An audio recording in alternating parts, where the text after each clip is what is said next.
A paz do Senhor Jesus, eu sou a doutora Mariana Mendes. Hoje, 9 de novembro de 2024, tenho uma palavra especial para meditarmos neste final de semana.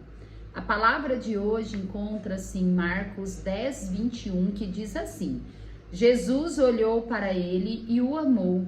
Falta-lhe uma coisa, disse ele. Vá, venda tudo o que você possui e dê o dinheiro aos pobres, e você terá um tesouro no céu.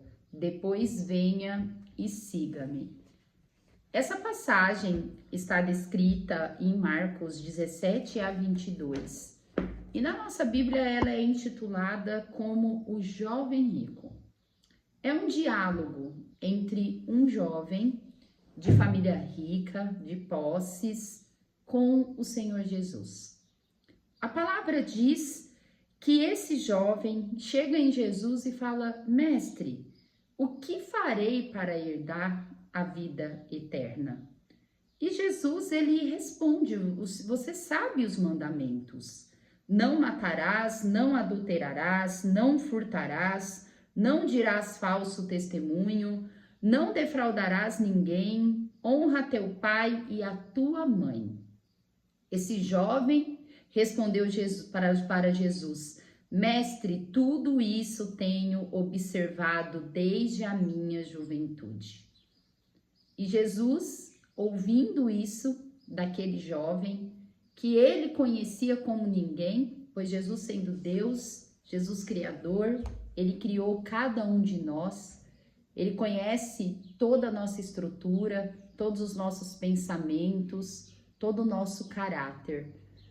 A palavra vai dizer que primeiramente Jesus olhou em seus olhos e o amou, já nos afirmando que por amor Jesus o exortou. E Jesus disse para ele: só uma coisa te falta. Vai, vende tudo que tens, dá aos pobres e terás um tesouro no céu. Então vem e segue-me. Quando Jesus disse a ele, no versículo 22, a palavra vai dizer que ele ficou triste, que ele se entristeceu, porque ele era dono de muitas propriedades. Quando nós lemos essa passagem, se não avaliamos a pessoa de Jesus, se não avaliamos toda a Escritura, nós podemos até fazer uma interpretação errada, parecendo que dinheiro é o mal de todas as coisas, que Jesus ele é contra a riqueza, que ele não acha necessário a riqueza. Mas a verdadeira interpretação dessa passagem é que Jesus ele conhece cada um de nós. A palavra do Senhor ela vai nos dizer assim: me fale onde está o seu coração, que eu digo qual é o seu tesouro. Essa palavra ela nos refere que o Senhor ele sabia quem era aquele jovem, onde que estava os seus valores, onde que estava o seu coração, onde estavam as suas prioridades. O Senhor Jesus, ele veio para nós conseguirmos compreender a verdadeira interpretação das Escrituras, da palavra do Senhor.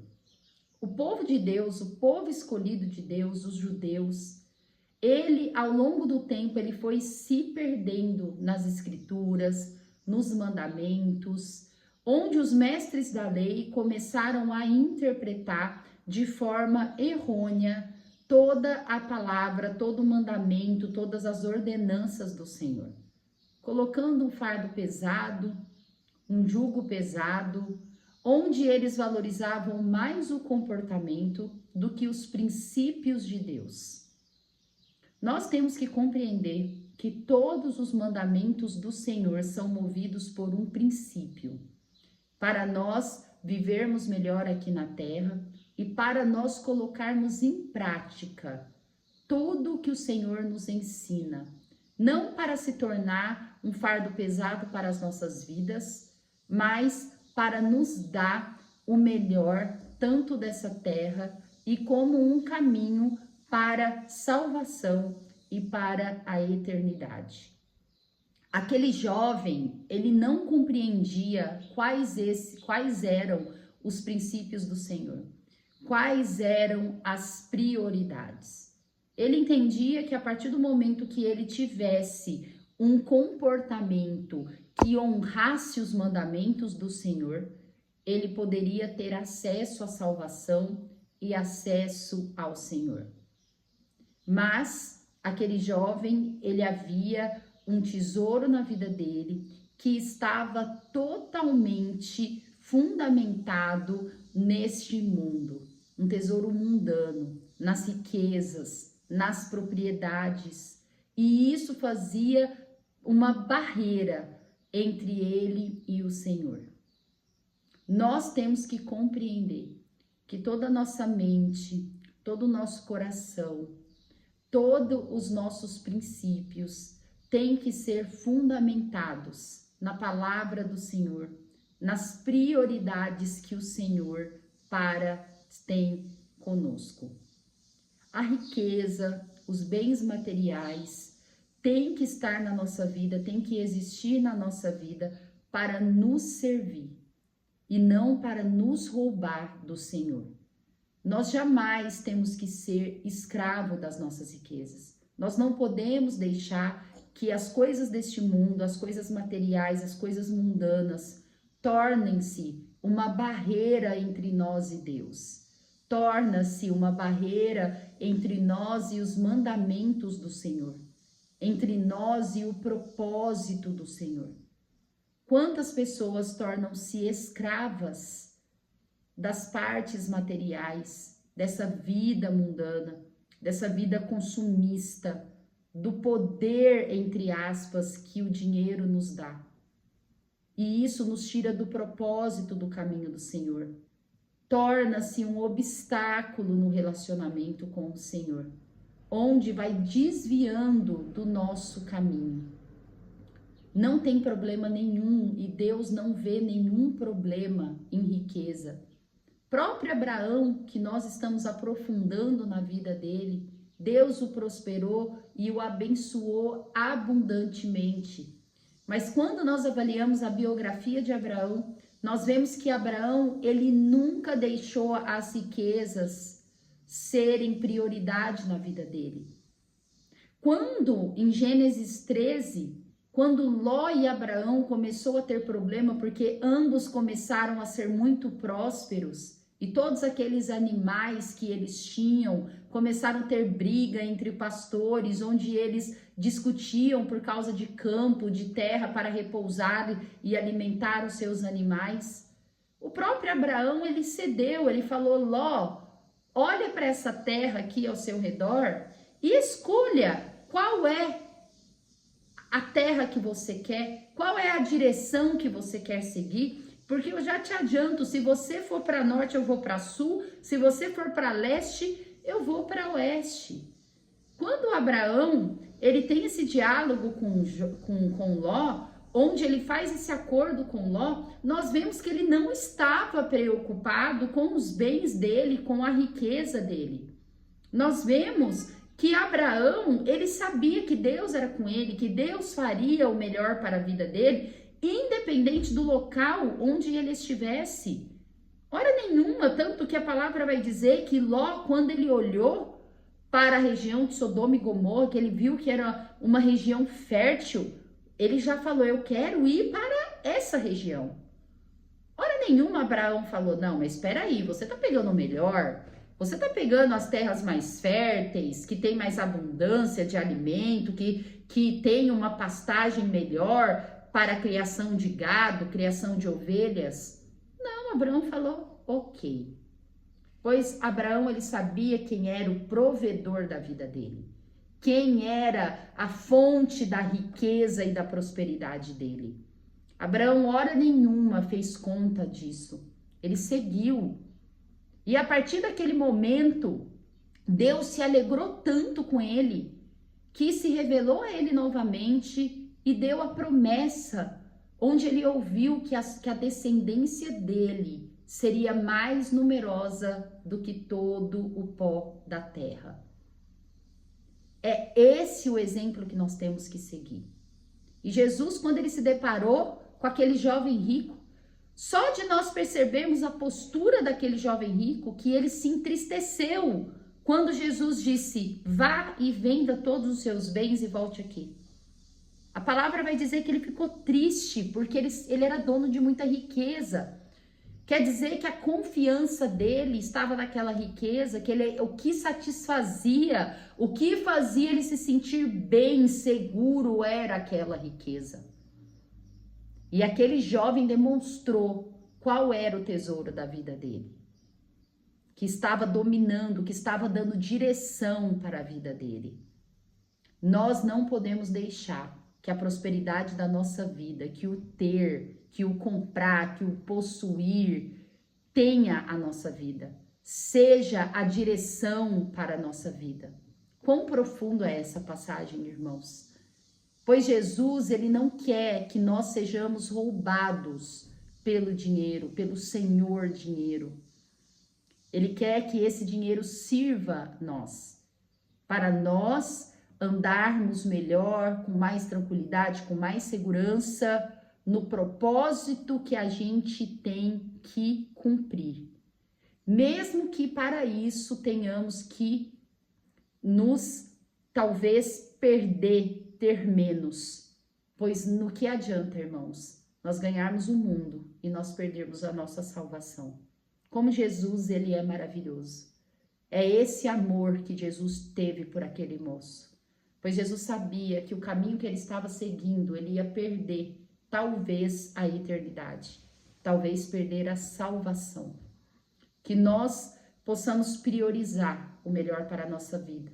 Saber que o relacionamento nosso com o Senhor é superior a qualquer bem material que nós possamos ter. Que palavra maravilhosa. E a meditação diz assim: todo pensamento gera uma decisão que irá direcionar seu destino. Aonde nós colocamos as nossas prioridades, o nosso coração, os nossos desejos, isso é capaz sim de direcionar o nosso destino. E tem muitas coisas que está nos tirando do nosso propósito. Se esforce, medite, peça para que o Senhor tire essas escamas, essas vendas dos nossos olhos, para saber qual direção que devemos seguir. Muitas vezes, irmãos, menos é mais na nossa vida. Com Jesus é sempre mais. Mesmo que estar com Jesus pode ser ganhar menos, ter menos. Deus, ele sabe o que é melhor para a nossa vida.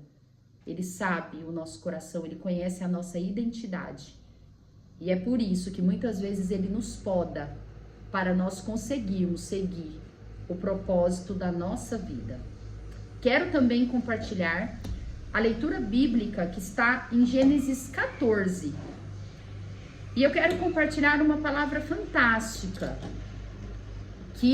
onde dá grandes meditações entre os teólogos, que faz nós pensarmos muito e refletirmos muito nessa passagem. E essa pessoa tão intrigante, que muitas pessoas querem dar uma identidade para ele. E a passagem está em Gênesis 14, entre o versículo 18 e 20, que diz assim: Melquisedeque, rei de Salém, trouxe pão e vinho, era sacerdote do Deus Altíssimo, abençoou ele a Abrão e disse: Bendito seja Abrão pelo Deus Altíssimo, que possui os céus e a terra. E bendito seja o Deus Altíssimo, que entregou os teus adversários nas tuas mãos, e de tudo que lhe deu Abrão o dízimo.